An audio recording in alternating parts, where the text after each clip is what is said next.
উত্তর দিনাজপুর জেলা প্রাথমিক বিদ্যালয় সংসদের পরিচালনায় রায়গঞ্জে অনুষ্ঠিত হলো দক্ষিণ চক্রের আন্তঃপ্রাথমিক শিশু শিক্ষা কেন্দ্র, মাদ্রাসা, রাজবংশী এবং নিম্ন বুনিয়াদী বিদ্যালয়ের বাৎসরিক ক্রীড়া প্রতিযোগিতা। এই ক্রীড়া অনুষ্ঠান ঘিরে যথেষ্ট উৎসাহ উদ্দীপনা লক্ষ্য করা যায় পড়ুয়াদের মধ্যে। সকালে আনুষ্ঠানিকভাবে এই ক্রীড়া প্রতিযোগিতার উদ্বোধন করেন রাজ্যের শিক্ষা প্রতিমন্ত্রী সত্যজিৎ বর্মন। এছাড়া উপস্থিত ছিলেন ক্রীড়া কমিটির প্রতিনিধিরা। ক্রীড়া কমিটি সূত্রের খবর, প্রায় 200 পড়ুয়া এই ক্রীড়া প্রতিযোগিতায় অংশ নিয়েছে। মোট ইভেন্ট 34টি। এই চক্রের ক্রীড়া প্রতিযোগিতায় যারা প্রথম স্থান অধিকার করবে তারা 31 তারিখ মহকুমা স্তরীয় প্রতিযোগিতায় অংশ নেবে। তারপরে অনুষ্ঠিত হবে জেলা স্তরীয় ক্রীড়া প্রতিযোগিতা। মূলত বর্তমানে ছেলেমেয়েরা মোবাইলেই নিজেদের বন্দী করে রাখে, তাই স্কুলের পড়ুয়াদের দৈহিক বিকাশের জন্য খেলাধুলা অত্যন্ত জরুরি বলেই মনে করছেন আয়োজকেরা। বুনিয়াদী বিদ্যালয়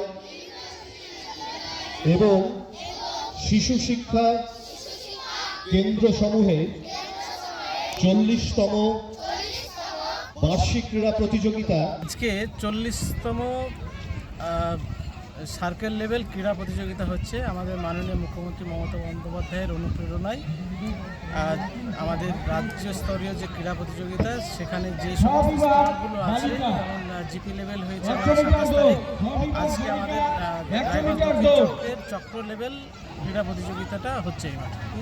কতজন ছেলে মেয়ে অংশগ্রহণ করেছে? এখানে 200 মতো আছে যারা প্রতিযোগিনী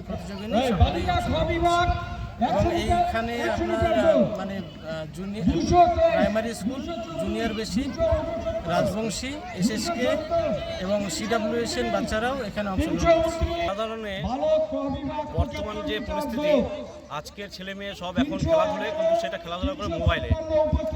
আগে যেমন খেলাধুলা হতো, মাঠে সমস্ত ছেলে মেয়েকে দেখা যেত, সন্ধ্যা পর্যন্ত মাঠে থাকতো, রাত না হওয়া পর্যন্ত মা বাবা যদি না ডাকে তাহলে বাসায় ফিরতো না বা বাড়িতে ফিরতো না। কিন্তু বর্তমানে মোবাইলে আসক্ত। আমি বলতে চাই, যেমন পড়াশোনা মানসিক বিকাশ ঘটায়, এই জন্য বিদ্যালয়ে যাওয়া দরকার, তেমনই আমাদের দৈহিক বিকাশেরও দরকার, এই জন্য মাঠে আসতে হবে।